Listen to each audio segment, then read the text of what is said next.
Hi, good evening, everyone. My name is Robin Hauks. I'm the Labor Program Director for the Montana Nurses Association, and we have just two short slideshow presentations for you tonight that we will provide. And I want to introduce the MNA CEO, Vicki Bird, who's going to give a short presentation on MNA and what your association, what your professional nursing association has to offer with a little additional meeting. And then we will jump into an elections information presentation. So with that said, I'm going to turn it over to Vicki. Hi, Vicki. Hi, Robin. Thanks everyone for joining. As Robin said, my name is Vicki Bird. I'm a registered nurse. I've been a registered nurse all in Montana for going on now 38 years. Yikes.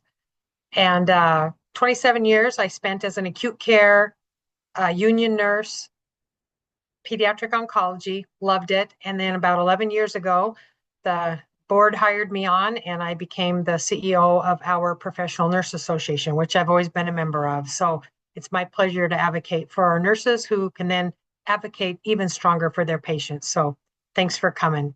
So let's get into this. MNA Local 22.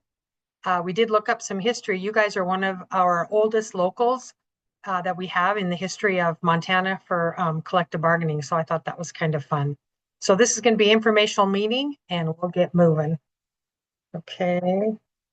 Oops, Robin, let's see. I'm hitting oh, there we go. Learning how to run this. So we have a question for you all. Are you aware of what your union has done for you? A lot of times people aren't aware of the history of the union. And so they just highlighted, because really this is important to all nurses, and it was important to me, is just in wages alone. In 2018, a wage opener was 3% with 50% increase to charge nurse. Then in 2019, there was 3% more, workplace violence language, extended leave cash out, ER staggered shift differential, all really good wins. Then in 2020, the wage increase was 4%. In 2021, another 4%. In 2022, there was a range, 9.4% to 13.5%, depending on your steps. There was money for scrubs. There was paid bereavement leave. That's important. Weekend differential, preceptor differential, 50-cent increase to night shift, and $1,000 bonus pay. 2023, there was 4%. 2024, another 4%. And then now in 2025, I know that the negotiating team is asking for a 31.75%. And then in 2026, the following year, asking for an 8.5%. And I know they're currently in negotiations. And if there's more details that are needed, you'll have to tap into Leslie, your labor rep, and to Robin. So that's just kind of in a nutshell, a history. Just Vicki, just to add to that, the bargaining team has requested mediation from the employer. They are rather stuck right now on the wages. They've requested mediation, a federal mediator, and we're awaiting the employer's response to the mediation request. They haven't yet to agree to mediate, but the request is out there, and we'll keep you guys posted of that. That's awesome. So we need to claim a seat at the table with MNA. MNA is the Montana Nurses Association. We are the recognized leader and advocate for the professional nurse in Montana. And what people don't realize is, first and foremost, we're that professional nurse association. Underneath that umbrella, we have an extra advocacy tool called collective bargaining. So MNA in itself will accept any RNs licensed in or working in Montana. We're member-driven organization. That's how we have our leaders. It's from nurse members just like you and myself across the state. Our roles, we represent and advocate for nurses at local, state, and national levels. Through collective bargaining, we happen to be able to have that tool, thankfully, through professional development and education, legislation, and professional advocacy at the local, the state, and the national level. Our organizational structure is members are first, then they drive the councils and committees. These are elected by the membership across the entire MNA member platform. And then we have an MNA board of directors. They I report directly to the board of directors, and then that forms our Montana Nurses Association as a whole. And then we're affiliated with ANA and AFT. These are two national nurse organizations. ANA is the American Nurse Association. We've been affiliated with them for over 100 years. MNA is one of the original states that formed ANA. And then with AFT, it is the American Federation of Teachers, but they developed through their collective bargaining an entire nurse and health professional arm. And so we have belonged to them since 2013, and they provide us a lot of resources and support. Here's our very busy organizational chart, but it is accurate still today. You'll see me as a chief executive officer kind of right in the middle there. And then our 4 governing councils, we have one on professional development. We have one on advanced practice, because even advanced practice nurses are RN, and they belong to our association. We have a council on government and practice and government affairs. And we have one on economic and general welfare. That's our collective bargaining arm. And then you'll see our director of professional development. Robin is in the labor program director. She has labor representatives and labor organizer under her. And we have an administrative assistant. Under our professional development program, we have associates and specialists. Then we also have committees on the side that are volunteer. All of this work is volunteer with the exception of the MNA staff. So we have a pretty solid association representing nurses. Okay, so the governing board and councils of the Montana Nurses Association, as I said, we have the board of directors.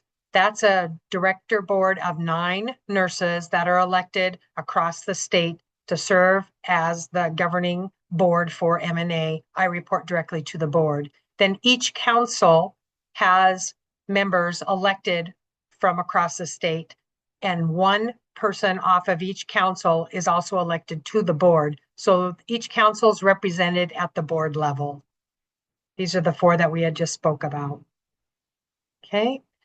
MNA collective bargaining. This is the labor union advocacy arm of our professional nurse association.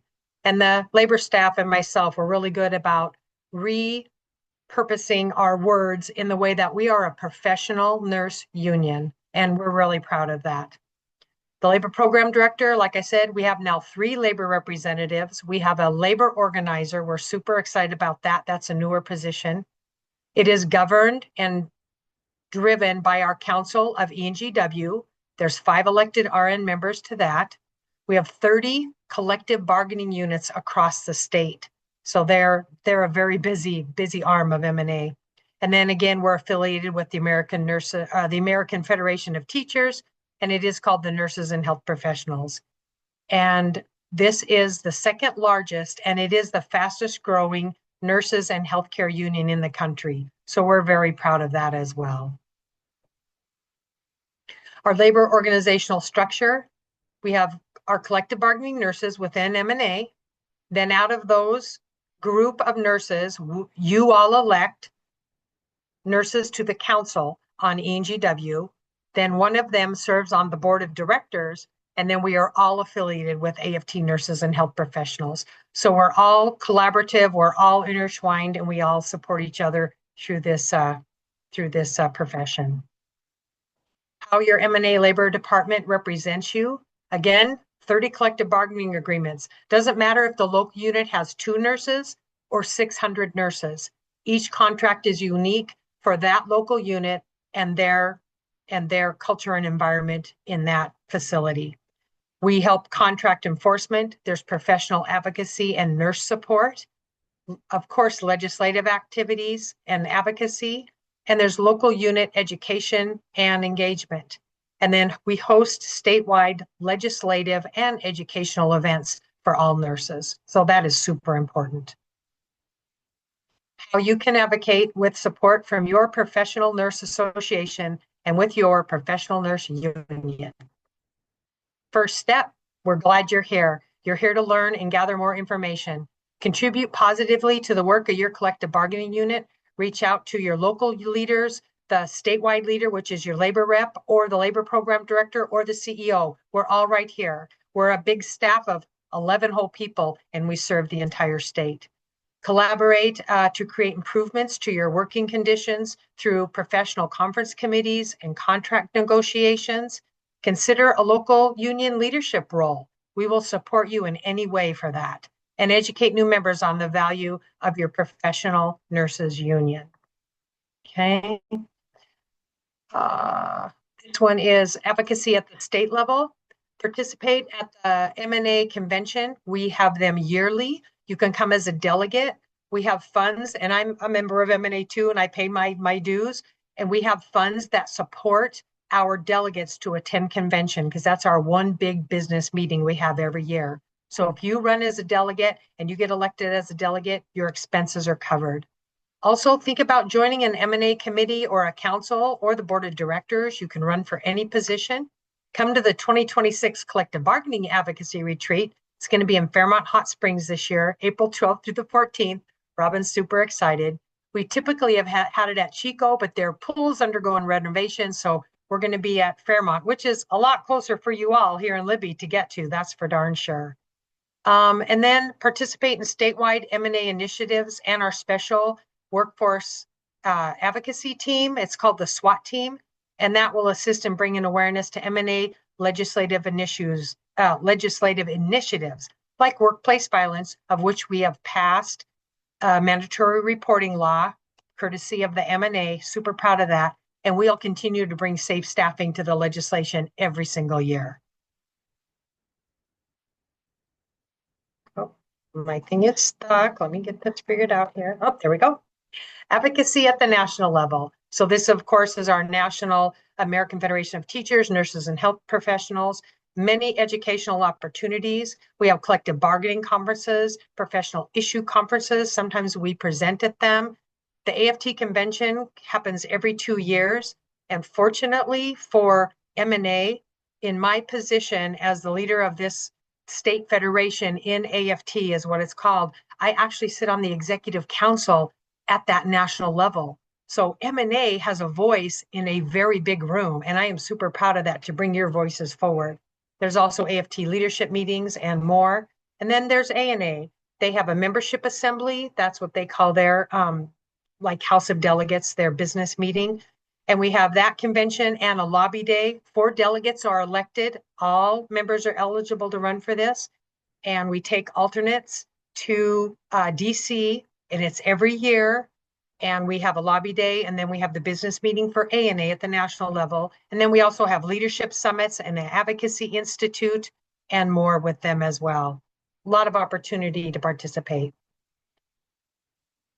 This is where your dues go. This might be kind of little bitty print, but we have an amount that supports M&A operations that pays for salaries, wages, benefits of the staff. We have national support. We pay into national support, so we pay dues to ANA and to AFT. And then we also pay dues to local units. That portion of the collective bargaining money goes to the local units for your local activities.